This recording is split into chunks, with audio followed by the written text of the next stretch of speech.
Welcome back. We're taking a closer look at China's relationship with Russia. Let's get back to our panel right now. And Anton, actually, I'm going to look at Russia's relationship with the West right now.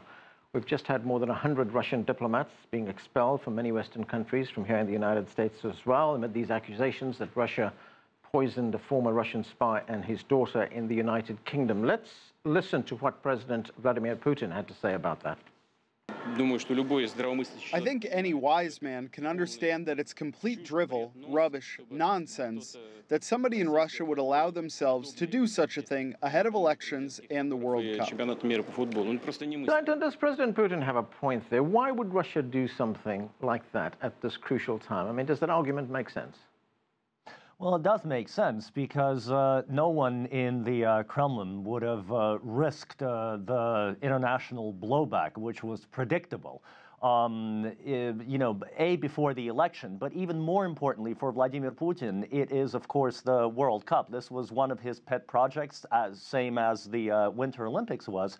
And to, launch an operation against a person who had been a double agent, had been arrested, kept in Russia, and then exchanged by the Russians themselves, indicating that he was no longer a threat and possessed no information or ability to compromise Russian intelligence any further, to then reach out and try to get rid of him in this fashion, it does not make much sense in terms of motivations. From the Western perspective, of course, creating this crisis around the attempted murders and to mobilize Western public opinion made sense for Great Britain, of course, because this was its sort of James Bond moment. All of a sudden, Great Britain has become very relevant to geopolitical affairs.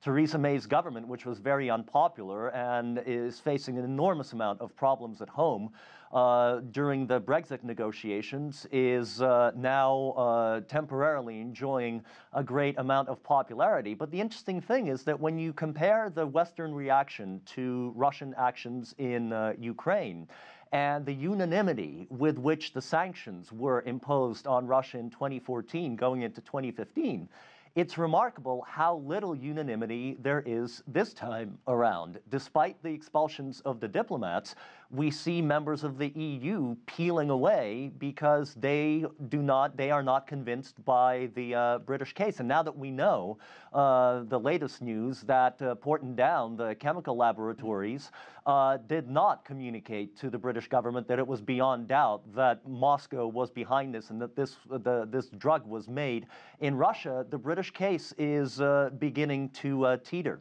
Yeah, I think the British Foreign Secretary spoke out of turn there.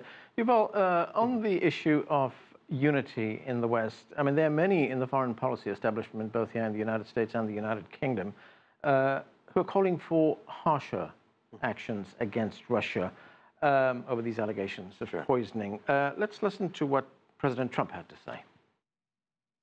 There's nobody been tougher on Russia. And with that being said, I think I could have a very good relationship with President Putin. I think. It's possible I won't, and you will know about it. It's a real possibility that I could have a good relationship. And remember this, getting along with Russia is a good thing. Getting along with China is a good thing. There are two messages there, aren't there? On the one hand, he's telling us, I'm the toughest president on these countries. On the other hand, he's saying, but I want good relations with them. So in a larger sense, every U.S. president since the end of the Cold War has come in thinking, I'm going to be the person who solves the U.S.-Russia relationship. And because there's very little institutional or economic or cultural overlap, they try to do it through personal diplomacy, the reset or whatever else. And each one has maybe solved a few problems here and there, and then it goes apart because these are two great powers who have their own independent foreign policy interests. And so for President Trump to behave or to speak like this, that falls in line with usual practice. The underlying thing here about the sanctions and all the different signaling between the tit for tat and everything else is what we've observed over the last couple rounds of sanctions. The Russian economy has gotten a little bit worse for it, but the Russian economy has survived. The thing that is most dangerous to President Putin is not another round of sanctions. They could probably handle that. But if the West got serious about essentially stopping or surveilling the flows of capital from Russia and Russia's allies into places like the UK and the United States.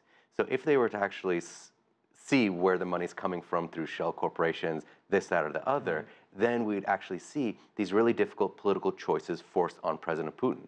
Because let's say the wealthy Russians who live in London or in New York or in Miami or wherever else, they support President Putin because effectively, like, why be against him? Yeah. You did well in Russia, you now live in the West where the West protects your money.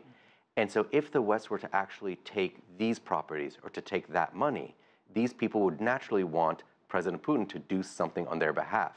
So if he does, then it actually does increase the tension. Right. If he doesn't, then it identifies the limits of his power, and that's a really difficult political choice for him to make.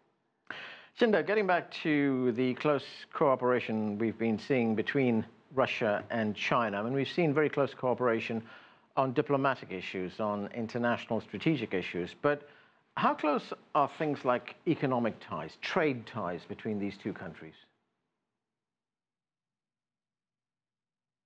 Well, the trade ties, there's a huge potential between the two sides, but unfortunately, I don't think the potential is being fully exploited by two sides. Partly because of like the Far East Asia, basically the Far East side of Siberia of Russia. You know, there is less population, a little population, and is not well connected physically with the Chinese side.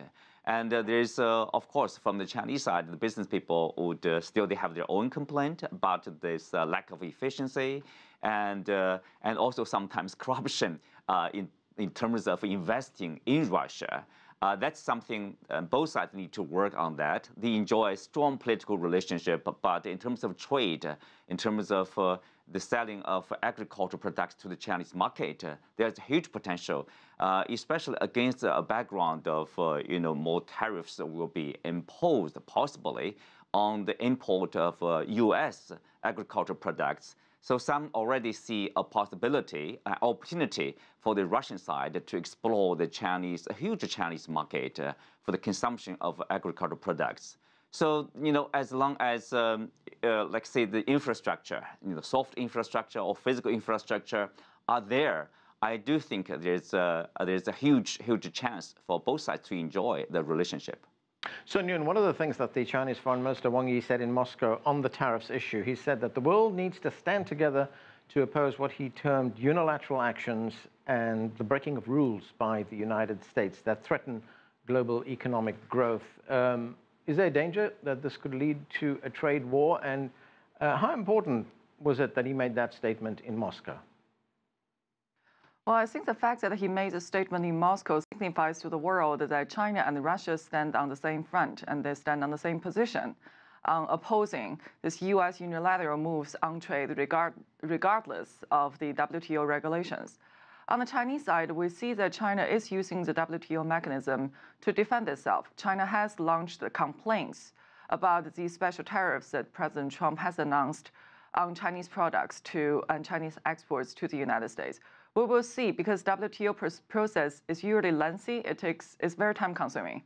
So I don't expect WTO to have an answer in the near future. But at least from the Chinese perspective, Beijing is using this mechanism, using these institutional tools to defend itself. Then again, on this issue of the trade war, I know that people have used this term quite frequently since the beginning of basically March. But if we look at what has really been happening, well, we know the tariffs have been announced. There were several rounds by the United States, and there were retaliations by Beijing. But if we look at the implementation, USTR announces that at least there will be 60 days grace period to consult public opinion and to get opinions and advice from everyone into this process. And the Chinese Ministry of Commerce reaction is that the Chinese implementation of the tariff would depend on how soon and how the United States will start to implement its own tariffs. So I would say that although we see all these announcements about special tariffs, the actual implementation has not yet happened. Let me remind people on that. Right. Yeah. And the two governments are engaged in intensive bilateral negotiations to avoid the trade war. So we do see a lot of posturing from both capitals on this issue. Right. These are just proposals, as you point out. Anton, looking at the meeting between China and Russia, the 2+2 meetings, and the indications that these could become regular meetings, where do you see the relationship go to from here? Up. Nowhere but up, because it's in both countries' interests to position themselves as emerging partners and as a counterbalance to the United States and even to the European Union in a geopolitical sense. The remarkable thing is that the posturing and the geopolitical talk is really at variance with the continued attempts to negotiate a way out of a trade war between China and the United States. And on the other hand, it's interesting to compare the diplomatic reaction to accusations that Russia was involved in the Skripal case with the very quiet fact that Germany and today Finland have now approved the building of the Nord Stream 2 gas pipeline through the Baltic Sea. So the Europeans below the surface are willing to deal with the Russians on economic issues that are of vital importance to EU's energy security. And Qinduo, what is your view? What's the outlook for China-Russia relations? Well, I think I don't see basically a daylight between the two countries in terms of their relationship. Militarily, basically, they are supporting each other with the military drills in South China Sea, East China Sea, and Baltics. And also economically, the only way forward is for them to continue to grow, to strengthening their trade and import and export between the two countries. People to people, every year, basically, you have this, a year of tourism, year of people-to-people exchange. So I think on different levels, there's a very strong relationship. Yuval, very quickly, got 10 seconds. In terms of like the great power politics, as your previous guest said, nowhere but up. But when it comes to things like Central Asia, that's where we're going to see a lot more competition rather than cooperation. Okay, we're going to have to leave it there. Thanks to all of you for being with us. That's it for this edition of The Heat. I'm Anand Naidu in Washington, D.C. Thanks for being with us.